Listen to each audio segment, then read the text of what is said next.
Buenas noches, compañeros. Mi nombre es Tatiana García. Mi grupo está conformado por John Freddy Duzán y Hernando Murillo.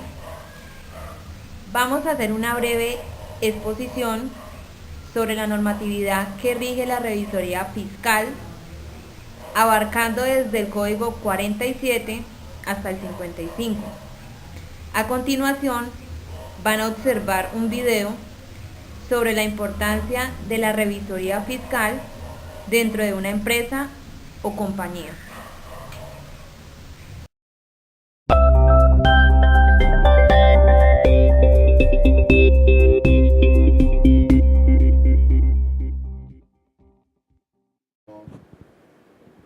Bienvenidos a VLA. Hablaremos hoy de revisoría fiscal. ¿Por qué es importante? ¿Existe el concepto de revisoría fiscal en otros países? ¿Cómo debería ser prestado el servicio de revisoría fiscal? Para entrar en materia, hablemos del revisor fiscal. Existe en Colombia con el nombre de revisor fiscal, pero a nivel mundial esta figura se mantiene. Comisario de cuentas, auditor financiero, auditor interno, auditor contable. Esto nos hace entender que la figura de revisoría fiscal es importante. ¿Por qué es importante la figura de revisoría fiscal? Porque el revisor fiscal nos provee aseguramiento de las cifras fiscales o contables, según el caso. En ese orden de ideas, ¿qué debería hacer el revisor fiscal? ¿O cómo debería ser prestado el servicio de revisoría fiscal? Toda la base, que es la contabilidad, realmente es el resultado o el producto de una serie de transacciones que viajan por medio de un sistema, pero su fuente es la operación. Es por esto que es importante conocer a la compañía donde se presta el servicio de revisoría fiscal, su tamaño, sus procesos, la industria donde se encuentra desarrollando su operación. Dependiendo de esto, va a haber un ambiente de control particular en cada una de ellas. Así que, ¿cuál debe ser la misión del revisor fiscal? A través de ese conocimiento, hacer una evaluación del control de la compañía. Para esto se apoyan las normas de auditoría. Las normas de auditoría le dan un aseguramiento en relación con el control interno desarrollado por la administración, para que ese control interno asegure que las transacciones y las operaciones viajan a la contabilidad de una manera oportuna, íntegra, sin sesgos, proveyendo la información que se requiere al público en general, ya sea para fines fiscales, para fines contables, para toma de decisiones de todos los interesados. Espero que este tema haya sido de interés. Nos vemos más adelante.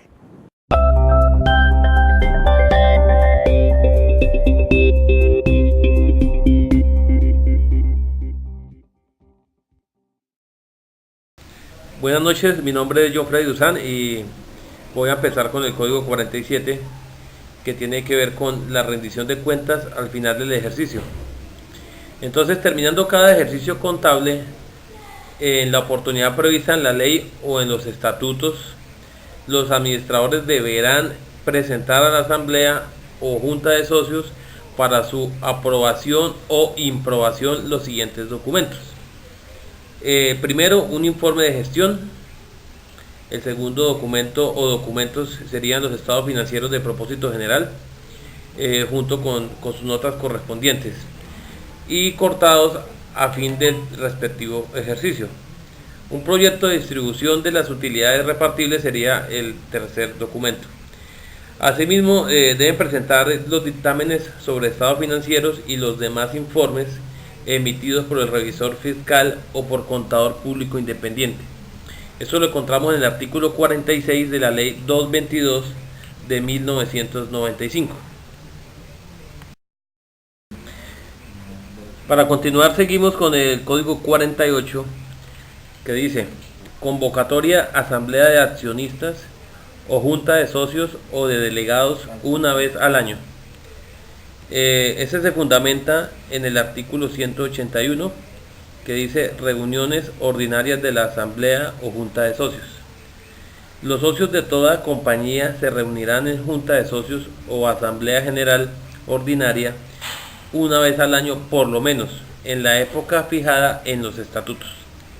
Se reunirán también en forma extraordinaria cuando sean convocados por los administradores, por el revisor fiscal o por la entidad oficial que ejerza control permanente sobre la sociedad en su caso. ¿Qué nos quiere decir con lo anterior?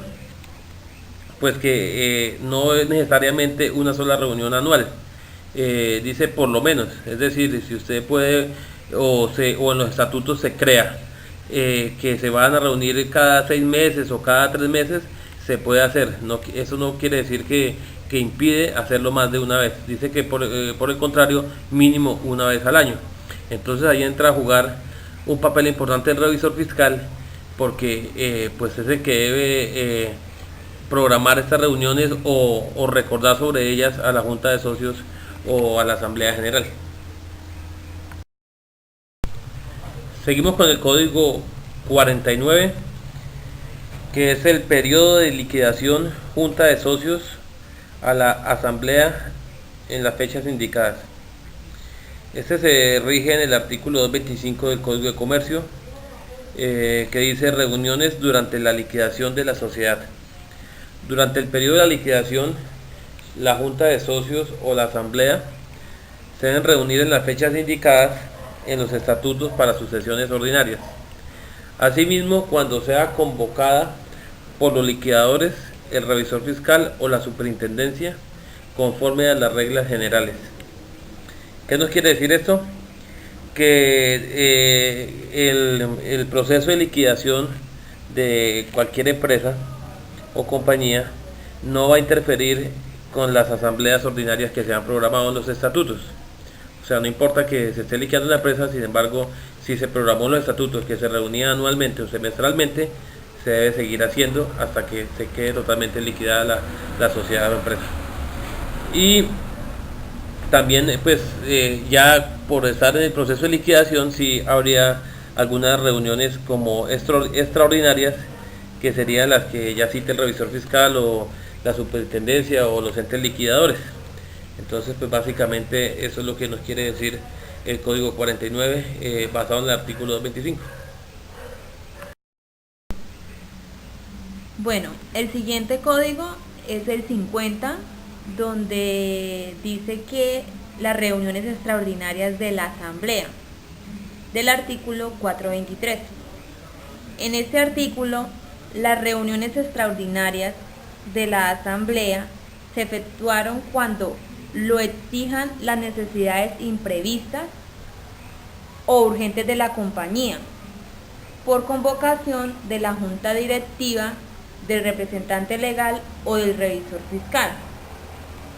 El superintendente podrá ordenar la convocatoria de la Asamblea a reuniones extraordinarias o hacerla directamente, como en algunos casos, cuando no se hubiere reunido en las oportunidades señaladas por la ley o por los estatutos. Otra puede ser cuando se hubieran cometido irregularidades graves en la administración que deban ser conocidas o subsanadas por la Asamblea. Y por último, por solicitud del número plural de accionistas determinado en los estatutos y a falta de esta fijación, por el que represente no menos de la quinta parte de las acciones suscritas, la orden de convocar la asamblea será cumplida por el representante legal o por el revisor fiscal.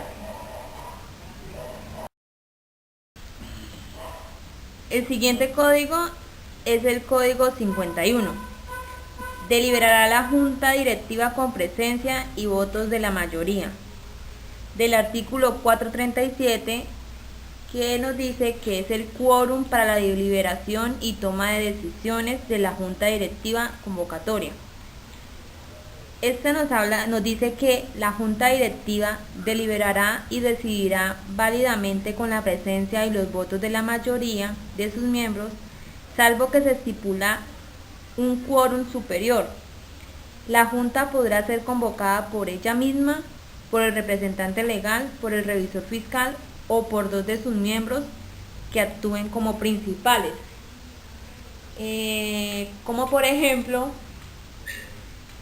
supongamos que somos miembros de una junta directiva de una sociedad anónima, que por su participación accionaria tiene establecido por estatutos sociales la composición de la junta directiva por 6 miembros principales y sus correspondientes suplentes personales. En el caso, se tiene que si el número de miembros que conforman la junta directiva son 6, y según los estatutos se decide con la mayoría de ellos, las decisiones habrán de aprobarse con el voto afirmativo de 4, dado que la mayoría se establece de acuerdo con el número de sus miembros y no en el número de asistentes a la reunión. Es así que si se convoca a una reunión de junta directiva previo cumplimiento de las normas legales y estatutarias pertinentes y asisten a ella solo 5 miembros, quórum para deliberar, la mayoría decide, sigue siendo 4, pues como ya se expresa, esta tiene como fundamento el número de miembros que conformen dicho cuerpo colegiado.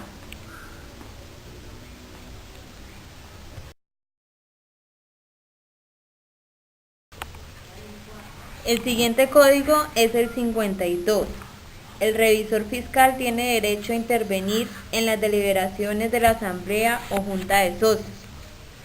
Del artículo 213, derecho de intervención del revisor fiscal en la asamblea y derecho de inspección. Dentro de esto se encuentran algunos derechos y facultades del revisor fiscal. Una de estas pues es la inspección, que en cualquier tiempo de libros, actas, soportes y demás papeles de la sociedad, de las operaciones y los resultados, bienes, derechos y obligaciones. En la intervención, en asambleas, juntas directivas y consejos de administración, participando sin derecho a voto, convocar y presentar informes a los órganos de administración. En la información está ser informado de cualquier proyecto o decisión, tener conocimiento directo de las observaciones en su desempeño, ser informado por la administración en forma oportuna de los vencimientos para la presentación de información que deba ser atestada o dictaminada por él. También está el control, está el cumplimiento y hay unos deberes del revisor fiscal que se encuentra la ejecución del trabajo. Dentro de esta está planear, dirigir, ejecutar, supervisar, ajustar y concluir acciones de fiscalización.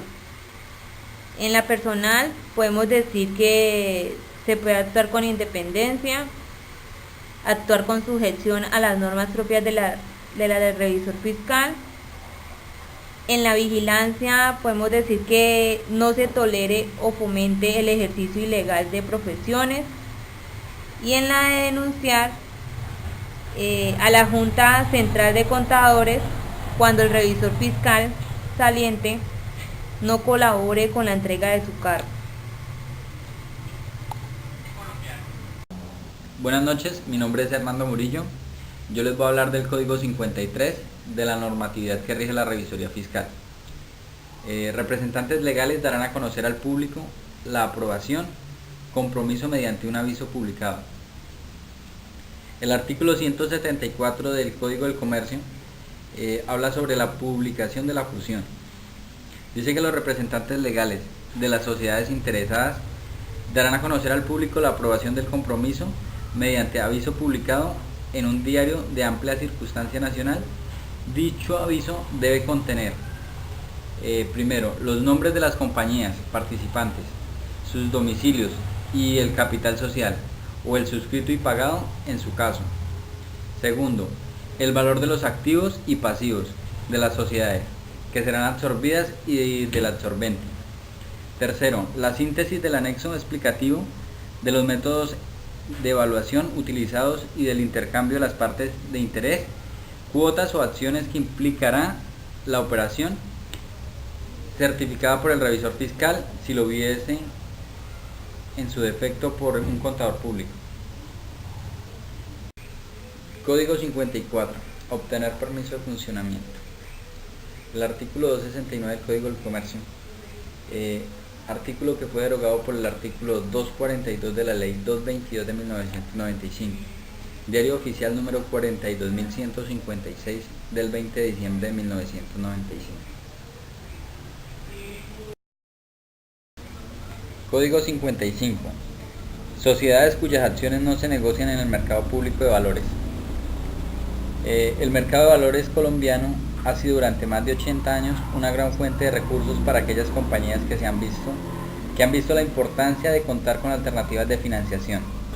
Aquellas empresas que aún no han emitido públicamente valores encontrarán, entre otras ventajas, que el entrar a participar en estos mercados resulta ser aliciente para modernizar su gestión empresarial y aumentar su competitividad para afrontar los retos propios de su industria.